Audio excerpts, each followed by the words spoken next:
Hi friends, எல்லோருக்கும் வணக்கம். எல்லோரும் எப்படி இருக்கீங்க? நல்லா இருக்கீங்களா? இன்றைக்கி அந்த கதையோட அடுத்த பகுதி தான் பார்க்க போகிறோம். அதுக்கு முன்னாடி நீங்கள் செய்ய வேண்டிய விஷயம் என்ன அப்படின்னு கேட்டிங்கன்னா, மறக்காமல் நம்ம இந்த சேனலை சப்ஸ்கிரைப் பண்ணிக்கோங்க. கீழே இருக்க பெல் பட்டனையும் கிளிக் பண்ணுங்கள். அப்போ தான் நான் போடக்கூடிய வீடியோக்கள் எல்லாமே உடனுக்குடனே உங்களுக்கு நோட்டிஃபிகேஷன் வரும். ஸோ மறக்காமல் சேனலை சப்ஸ்கிரைப் பண்ணிவிட்டு வீடியோ பாருங்கள் ஃப்ரெண்ட்ஸ். வாங்க கதை என்ன அப்படின்ட்டு பார்க்கலாம்.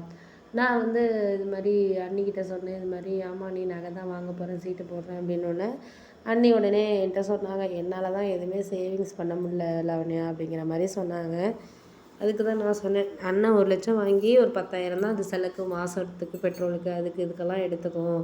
ஒரு 10,000மே அதிகம் தான். அதுலேயுமே அது 2,000 3,000 மிச்சம் பண்ணி பிள்ளைங்களுக்கு தான் ஏதாச்சும் வாங்கி கொடுக்குது. அப்படி இருக்கணும். இப்போ 90,000 இருக்கிறதுல நீங்கள் அந்த லோனு இந்த லோனுன்னு தேவையில்லாமல் எடுத்து வச்சுருக்கீங்க. நான் உங்கள்கிட்ட சொன்னது என்ன, இப்போக்கெல்லாம் கார்லாம் வேண்டாம், அதுலேயே மாதம் 25,000 டியூ போகுது.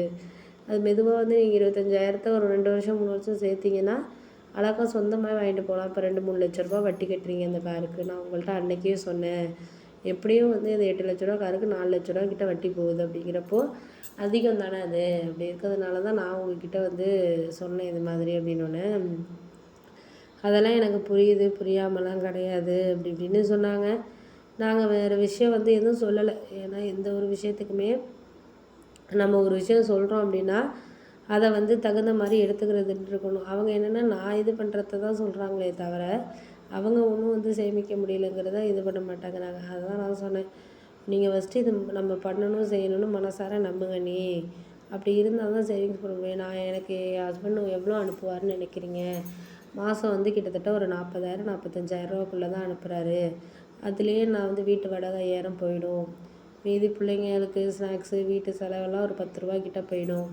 கிட்டத்தட்ட என்கிட்ட ஒரு 25 ரூபாயிலேருந்து 30 ரூபாக்குள்ளே தான் இருக்கும். அதுலேயே நான் 2 சீட்டு கட்டுறேன், 2 லட்ச ரூபா சீட்டு. மீதி இருக்கிறது தான் ஏதாச்சும் நகை திருப்புறது, ஏதாச்சும் திடீர்னு ஹாஸ்பிட்டல் செலவு ஏதாச்சும் இருந்தால் அந்த 10,000 15,000 வச்சு தான் நான் அதை வச்சுக்கிட்டு. அதுலேயே நான் கிட்டத்தட்ட 20,000த்துலேயே கிட்டத்தட்ட 10,000 செலவு போட்டு 10,000 மிச்சம் பண்ணிடுவேன், சீட்டெல்லாம் கட்டினது போகவே. அப்படி இருக்கிறப்ப நீங்கள் ஏன் உங்களால் மிச்சம் பண்ண முடியாது? கண்டிப்பாக பண்ண முடியும். அடிக்கடி பிள்ளைங்களை ஹோட்டலுக்கு அழைச்சிட்டு போகிறது, இந்த மாதிரிலாம் வாங்கி கொடுக்குறத ஃபஸ்ட்டு நீங்கள் நிறுத்துங்க. அப்படி நிறுத்தினீங்கன்னா கண்டிப்பாக ஒரு ஹோட்டலுக்கு போனீங்கன்னா 3,000 4,000 ஆகும் ஒரு வாரத்துலேயே. அப்போ அது 4,000 ரூபாங்கிறப்போ ஒரு 6 வாரமும் நினச்சி பாருங்கள். அப்போ அதுவே 15,000 20,000 ஆகிடுது உங்களுக்கு. இடையில மூவி போகிறது, அது போகிறது, இது போகிறது, அதெல்லாம் தேவையில்லாது தானே.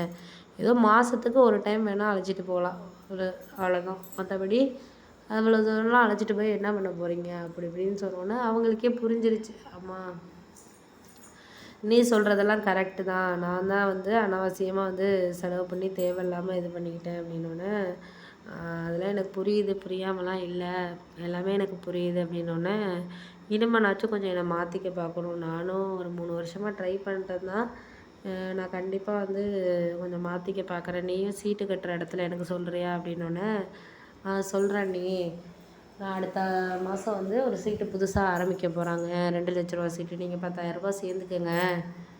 10 பேர் போல் இருக்குது. நீங்கள் 10,000 சேர்ந்திங்கன்னா 10 பேருங்கிறப்போ நம்மளுக்கு கொஞ்சம் நிறையா தான் வரும். 20 மாதம் போடலாம் அப்படிங்கிறாங்க அப்படின்னோடனே, சரி அப்போனா ரொம்ப சந்தோஷம்தான் எனக்கு.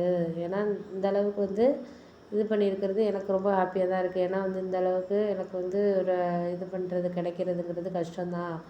அதனால் முடிஞ்ச அளவுக்கு என்னால் இது பண்ண முடியுதா என்னங்கிறத பார்ப்போம் அப்படிங்கிற மாதிரி இது பண்ணோன்னே, அதுக்கு தான் நான் உங்ககிட்ட சொல்கிறது, எந்த ஒரு விஷயத்தையும் நம்ம இது பண்ணுறதுக்கான காரணங்கள்ங்கிறது நமக்கு வேணும் அப்படிங்கிறது ஏன் நான் சொல்கிறேன்னு இப்போ புரியுதா உனக்கு அப்படின்னோடனே, எனக்கு புரியுது. நீ இனிமேல் தான் நான் என் வாழ்க்கையில்